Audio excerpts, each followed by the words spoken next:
Era uma vez um gato que gostava de passarinhos para brincar e se divertir. Já o gato tigre não gostava de pássaros.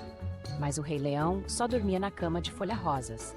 E o gato mágico brincava com as crianças. O gato borboleta ama brincar nas nuvens. Os dois gatos irmãos gostam de seus brinquedos. E o gato anjo era muito amigável quando um gato precisava de alguma ajuda. Todos seguem muito felizes.